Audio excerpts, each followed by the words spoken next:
What up, Fight World? It's your boy Ego, and I'm back with some more boxing.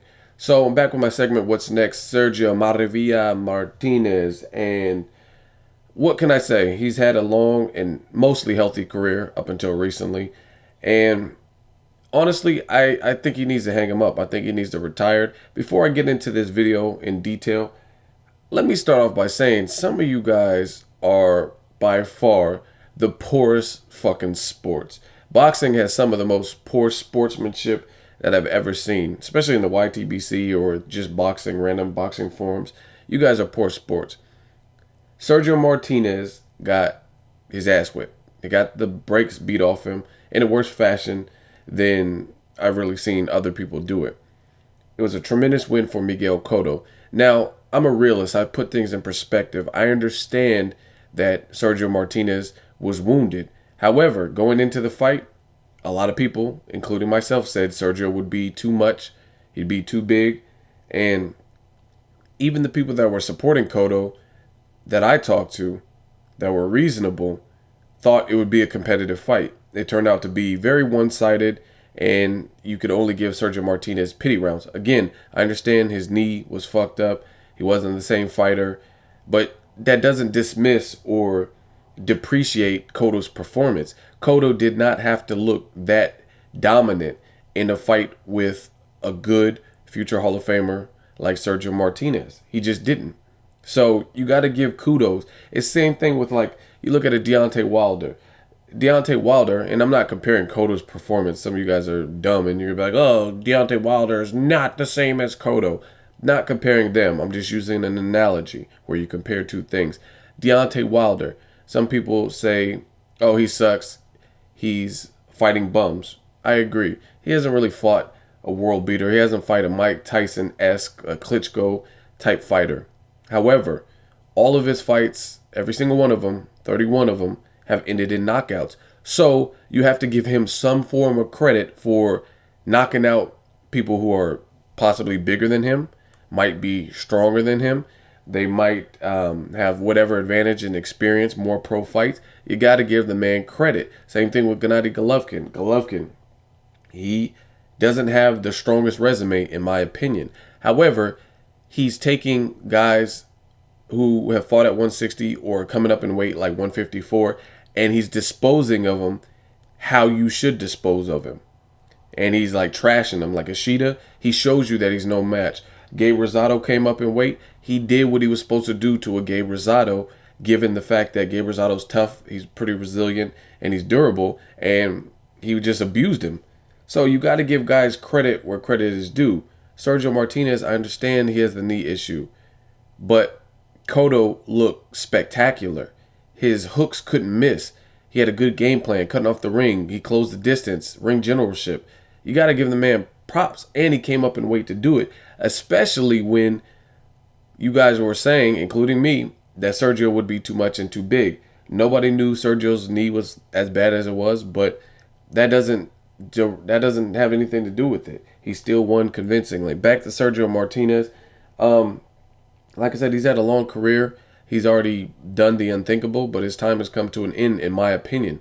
Once your legs are a problem, then you're no longer a threat. People know, based on volume and activity, movement, different things like that, they can exploit you because you don't move the same. And it's going to be easier and easier to have those bigger guys beat Sergio Martinez if he chooses to continue fighting, because now they know what to do. They know his weakness. Create movement. It's like if I'm fighting, let's say I had to fight Ricky Hatton, I'm in this weight class or whatever, I had to fight Ricky Hatton. I knew he was doing drugs, he abused his body, he was laid off for 3. I would do exactly what Sinchenko did. Try to drag him into the later rounds and abuse his body. I would just go to the midsection and try to deliver vicious body shots, because somebody who's gained a lot of weight, took a long layoff, that's how you're going to get them out of there, those vicious body shots that they're not prepared to deal with ring rust and whatnot. So I think the blueprint is already out on Sergio Martinez based on his last couple of performances. I mean, if you look at it, he's been knocked down in really all of his fights. Like even from Kelly Pavlik, Darren Barker, Matthew Macklin, Chavez Jr., Martin Murray twice. They didn't count one, but it was twice in my book. And then against Cotto, knocked down 3 times in 1 round. Then there was another one. They ruled it a slip, but I got to watch the fight again. Arguably, it could have been a fourth knockdown.